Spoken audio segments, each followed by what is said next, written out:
तंज़ व मज़ाह से भरपूर कॉलम मौज दर मौज अब पेश खिदमत है खुद नसीर राना की ज़ुबानी।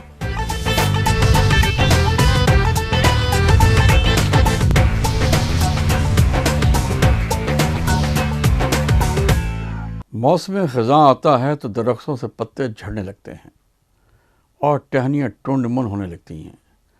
यहाँ अमेरिका में भी ख़ज़ां का यही रंग होता है, मगर मौसम गर्मा का रंग कुछ निराला ही होता है। मौसम गर्मा में यहाँ जिस्मों से कपड़े झड़ने लगते हैं और गोरियाँ टुंड मुन होने लगती हैं। पूरी दुनिया के समझदार लोग गर्मी की छुट्टियाँ ऐसे ही इलाकों में गुजारने आते हैं और साहिल समंदर का रुख करते हैं, चूँकि बीचेस के बीचों बीच दूर तक रिसर्च के मौके मैसर होते हैं और वहाँ जाकर नज़र का सही अंदाज़ा होता है कि किसकी करीब की नज़र कमज़ोर है और कहाँ तक कमज़ोर है, और किसकी दूर की नज़र कहाँ तक मार कर सकती है। ऐसी जगहों पर बड़ों के भेद खुलते हैं। जिनको घर में सामने रखा हुआ गिलास नज़र नहीं आता, वहाँ दूर से आती हुई लहरों को भी गिन कर बता देते हैं कि देखो वो चौथी लहर जो आ रही है वो सब कुछ बहा ले जाएगी। अब अल्लाह जाने कि उनका इशारा किस लहर की तरफ होता है, क्योंकि लहर से पहले और भी बहुत सारी लहरें लहरा रही होती हैं। बहुत से लोग वहाँ लाहौल पढ़ते हुए मिलते हैं, जबकि उनको अच्छी तरह मालूम है कि उनका लाहौल इस माहौल को नहीं बदल सकता। ज़ाहिर है गोरियाँ बुरका पहनकर तो बीच पर आने से रहीं। बुरके में तो हमारी मशरक़ी औरतें आजकल काबू में नहीं हैं, तो ये चिकनी मछलियाँ कैसे गिरफ्त में आ सकती हैं। अब मौसम सरमा है, गोरियों ने स्वेटर्स और जैकेटें निकाल ली हैं। सारी सर्दियाँ ये हर किस्म का गर्म कपड़ा पहनेगी, मगर ऐसा लगता है कि जैसे टांगें उनकी अपनी है ही नहीं, या फिर इतनी ठंड प्रूफ हो चुकी हैं कि उन्हें सर्दी नहीं लगती। जवाबन कहा जाता है कि गोरी ने जो बारीक बारीक सॉक्स और लेगिंग्स टांगों पर चढ़ा रखी हैं, उनमें सर्दी नहीं लगती, क्योंकि ये देखने में सी थ्रू हैं मगर अंदर से इंतहाई गर्म है। सवाल ये पैदा होता है कि अगर ये मटेरियल इंतहाई बारीक होने के बावजूद सर्दी को रोकता है और नज़र को ज़रा भी नहीं टोकता, तो फिर ये मटेरियल का इस्तेमाल सिर्फ टांगों तक ही क्यों महदूद है। क्योंकि गोरियाँ तो बहालत मजबूरी कपड़े पहनती हैं, वरना तो उनका ईमान है कि जिस कुदरती लिबास से पैदा हुए हैं उसी में रहना चाहिए और कुदरत के कामों में ज़्यादा दखल नहीं देना चाहिए। एक मरतबा लीबिया के मरहूम सदर मुअम्मर कज़ाफ़ी ने अपने दौरा उर्दन के दौरान अम्मान में ख़वातीन की एक मीटिंग से बात करते हुए कहा कि लिबास का पहनना काबिल मज़म्मत है, क्योंकि लिबास शैतान की ईजाद है। उन्होंने कहा कि जब आदम और हव्वा को जन्नत से निकाला गया तो शैतान ने ही उन्हें अंजीर के पत्तों से सतर ढांपने का मशवरा दिया था।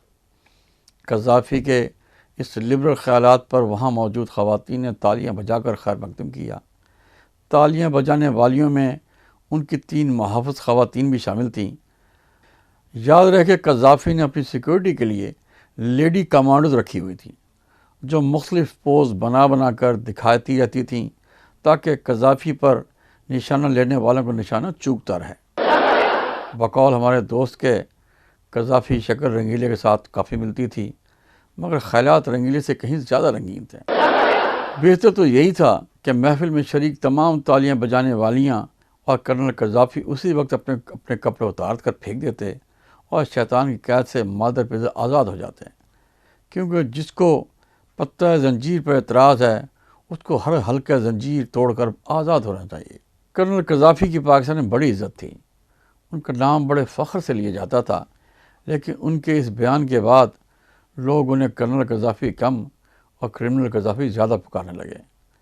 पाकिस्तान में उनके नाम से मंसूब कज़ाफ़ी स्टेडियम भी नंगा नंगा से महसूस होने लगा था।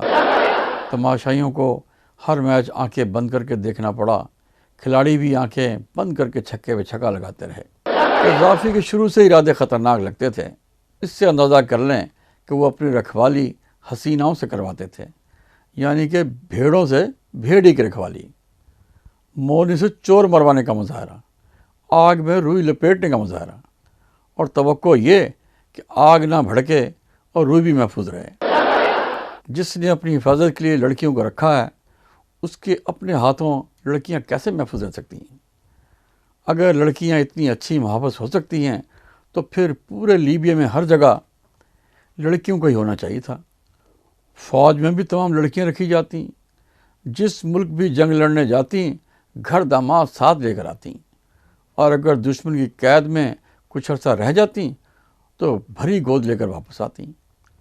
بالمقابل ہر فوجی اسلحہ پھینک کر 10 لڑائی کو ترجیح دیتا اور دن رات دعا کرتا کہ یا اللہ جنگ بندی نہ ہو اور یہ جنگ ہمیشہ ایسے جاری و ساری رہے۔ جس ملک نے لیبیا کے ساتھ زندگی میں کبھی لڑنے کا سوچا بھی نہ ہو، وہ بھی حملے پہ حملہ کر رہا ہوتا۔ نہ کشمیر کا جھگڑا رہتا، نہ فلسطین کا، ساری سرحدیں خالی ہوتی، ہر کوئی ایک ہی محاذ پر لڑ رہا ہوتا۔ بچے کے اندر جذبہ جہاد جاگ اٹھتا۔ اب تو بچوں سے پوچھا جاتا ہے کہ بڑے ہو کر کیا بنو گے؟ تو کوئی بچہ کہتا ہے ڈاکٹر بنوں گا، کوئی کہتا ہے انجینئر۔ پھر کسی بچے سے سوال کیا جاتا کہ بیٹا بڑے ہو کر کیا کرو گے؟ تو ہر بچہ یہی جواب دیتا کہ لیبیا کی فوج سے جنگ کروں گا۔ بیویاں اپنے شوہروں سے لڑنا چھوڑ دیتی کہ کہیں شوہر غصے کی حالت میں لیبیا نہ چلا جائے، اور واپسی پر مال غنیمت میں 2 فوجیوں کو جنگی قیدی بنا کر گھر نہ لے آئے، اور بیگم کے لیے ایک نیا سوکن محاذ کھل جائے، وہ بھی لیبیا کی بے لباس سوکنیں، جن کی چت بھی اپنی اور پٹ بھی، یعنی جیت بھی جیت اور ہار بھی جیت۔ میں جیتوں تو تجھے پاؤں اور ہاروں تو پیا تیری۔